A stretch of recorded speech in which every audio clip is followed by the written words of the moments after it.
Hey guys, Mike B. Rolling here again.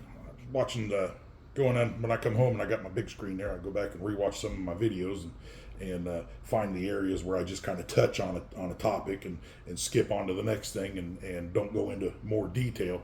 And this video here, I was watching the one about oh heck, I can't even think of the name of it. It's one of my last few videos.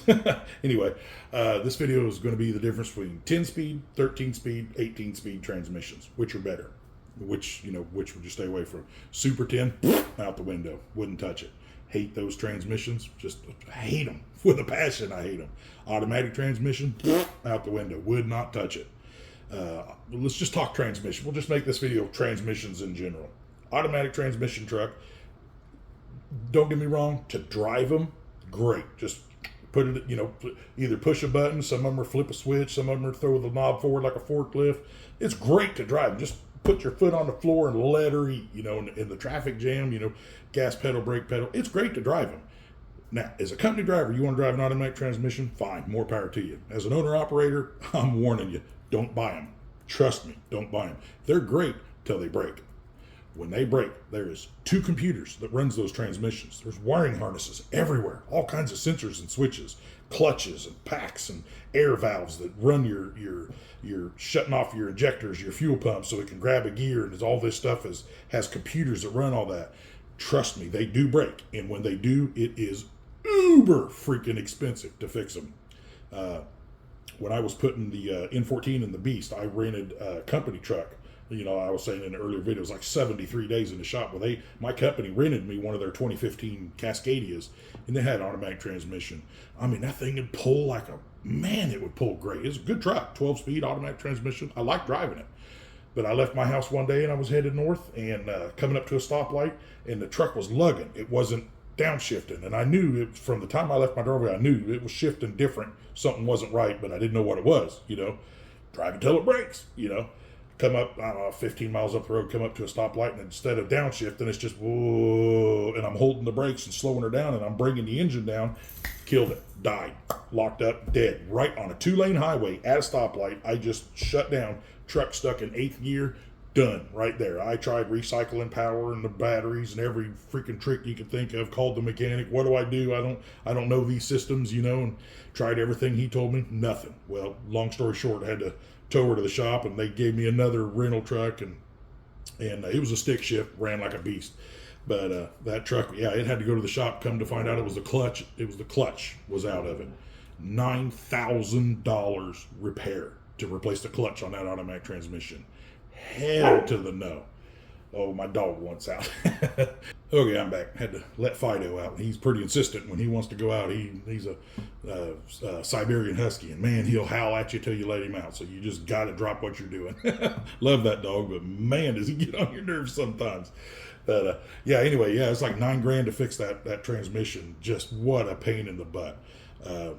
Now, you go into your manual transmissions, be a man. Learn how to drive a clutch. If you don't know how to drive a clutch, ask someone to teach you how to drive a clutch. Don't come out here to be a truck driver and get one of those. They actually have licenses now that says you're only qualified to run an automatic transmission. It's like an endorsement now. No, learn how to drive a clutch and drive a real truck. Automatic transmission, it's not a manly truck. Let's just say it that way. It's not an old school truck. You want to be a gear jammer or a steering wheel holder. There's a difference. Subtle, but there's a difference. my old hands out here on the road, they know what I'm talking about.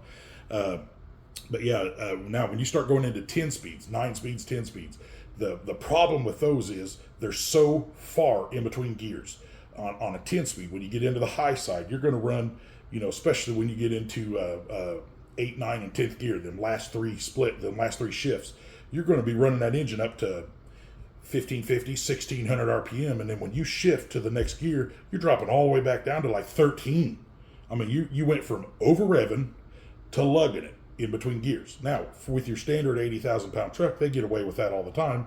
It's not the most fuel efficient, but it's less complicated transmission that doesn't have the air splitters with the little overdrive gears that go back and forth like on your 13 speeds and your 18s.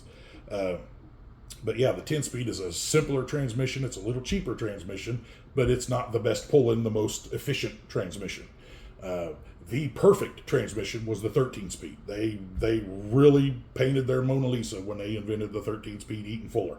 That is a monster of a transmission. 13-speed basically is the same as a 10-speed, except you've got a gear in between each gear when you get to the high side. So you got your 1, 2, 3, 4, 5, and then you split and you go into your high side. And on a 10-speed, you come back over and left, where 13-speed runs a standard 2-bar H, which is, it's not a 3-bar L H, it's a 2-bar H. It's on a 10-speed, it's reverse and then first, second, third, fourth, fifth. That's your 3-bar. You got 3 pegs there. On your 13-speed, you've got 3 pegs, but it's first, second, third, fourth, and then over to the left is reverse and granny. That's it. You never use granny unless you want to twist a U-joint or twist your drive shaft into a knot. Don't use granny. That's a bad idea. That's why they invented the 18-speed. But we'll get there. I'm getting ahead of myself. So on your 13-speed, you're shifting 1, 2, 3, 4, and then you come into the high side and you go 5. Then you got that little splitter. That's your overdrive, direct drive splitter. On the first generation Eaton Fuller, it was a 3-way splitter. You didn't have the button to go to the high side. You would split to the middle, and there would be a little tab there. So when you come out of 4th gear, you'd split to the middle, and your thumb would lock on that tab so you knew when to stop with that splitter. Then you come back over into the first position. Now you're in 5th gear. Now you split back to the splitter and up into overdrive. You can't possibly bring it back down unless you pull it out into neutral. Then you can come back down into low range. Now the newer transmissions have a flip button, just like your 10-speeds. You flip the button, that puts you in the high side. But that's just a little nostalgia in me. My first truck had the 3-way splitter. I love that thing. But yeah, so when you come out of 4th, you split her up into the high side. Now you're in 5th direct. And then when you're ready to shift, if you're really heavy, you typically don't have to split your first 2 gears. You just treat it like a 10-speed, which is 5, 6, which would be 5, split, 6. And then when you come back into the back position, you're going to go back, split, back. Now you're in 7. Then you split it, you're in 8. Now when you're ready to go up and over, you go up, split, up. Now you're in 9. Split to 10, right? If you're following me so far, then you come back out of 10, you go back, split, back, you're in 11. Then you split again into overdrive, you're in 12. 13-speed is 12 gears with granny. You never use granny, so technically it's a 12-speed, but it's called a 13-speed transmission. But what that splitter does between direct drive and overdrive is the difference from 1600 to 1300 to go from 5th gear to 6th gear in a 10-speed, you're going 5, 6, you're going 1500 down to 14. And then you're coming right back up to 15, 15, 15, and you go back, split back. I mean, it's fast. When I do mine, it's, splitting the gears, just flipping the splitter, and you just let off the gas, hit the gas. That quick, you shifted. Now, when you come back, you'll as you drive them, you'll get quick, but you just back, split back, and it just pop, pop, pop. It just falls right into gear. Float the gears. Obviously, float the gears. If you're double clutching, you're tearing shit up. These new trucks, you don't double clutch them. That's old school. If anybody's telling you or teaching you to double clutch, they're wrong. But so anyway, yeah, you're putting a splitter in between each one of those gears. So instead of dropping, 400, 500 RPM, you're only dropping about 200 RPM. So the gears are closer together. So it'll sound like you're shifting more, but what that does is that keeps you from the top of your torque range to the bottom of your torque range, to the top, to the bottom, to the top, keeps you right in that torque range, and you just split them gears out, and you'll outpull any one of them 10 speeds. You're gone. Like a rocket, you're gone. And then when you hit that high side, you just run on up into your torque where you want it, hit the cruise, and just set back and let her eat, And that's your 13-speed versus your 10-speed. Your Super 10, I'm not even going to explain that one. It's all splitting and high side, low side. Just trust me. If they say it's got a Super 10, walk away. If it's got an automatic transmission, run away. Okay, now your 18-speed. That's your 13-speed with 5 deep reduction gears. So that's got your 3-way splitter again with your tab splitter. So you can be on the low side 1, 2, 3, 4, but you can split that splitter back and have granny 1, 2, 3, 4. Literally, you can put it in low side, which would be they call it the high side, low side, but you've actually got 3 different ranges on an 18-speed. You're never, ever, ever, ever going to use the low side, the granny side. The most people that want the big, large car Peterbilt with the 18-speed, it's about bragging rights. They've never used those low side gears. To give you an idea, and it's actually an old joke.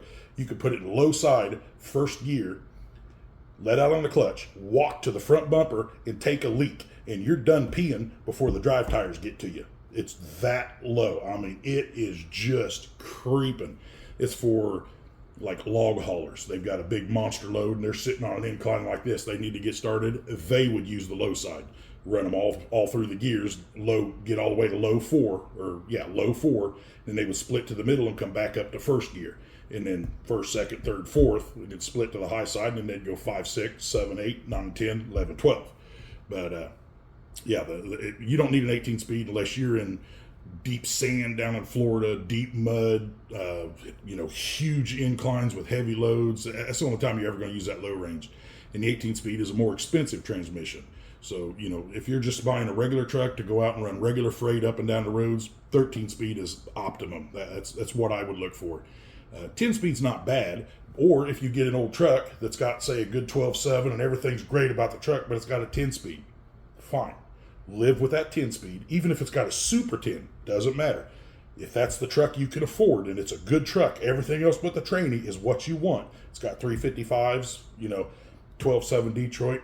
It's got a super 10. Don't even sweat it, man.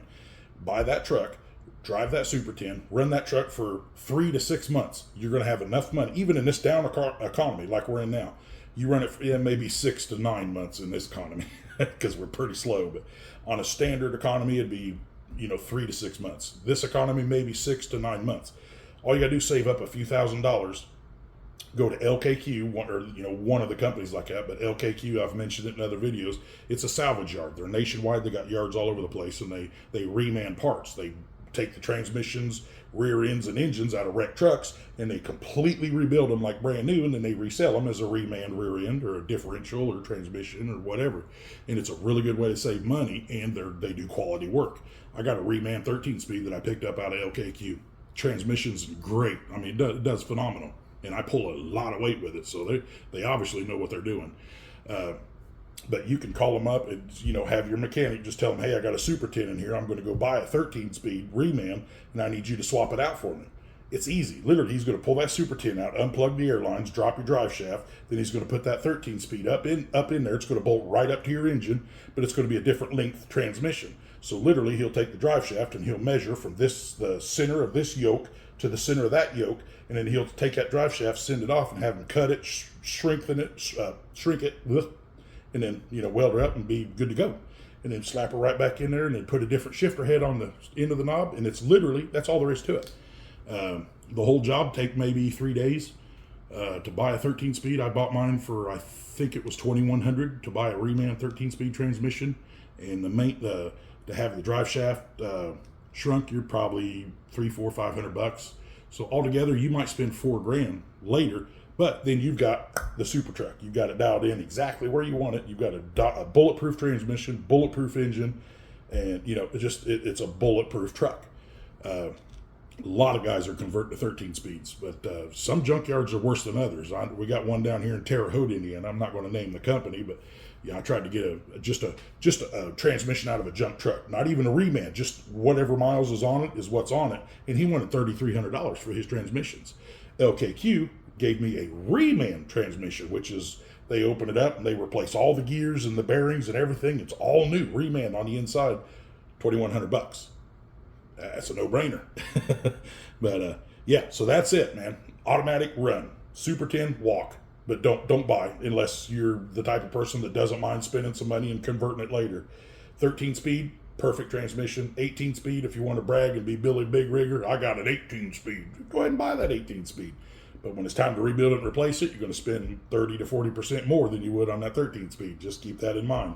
That's the old, Caterpillar yellow paint coming in there.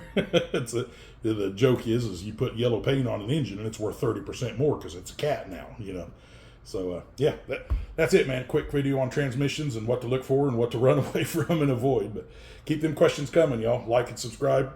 Appreciate it. Y'all have a good weekend. We'll catch you later.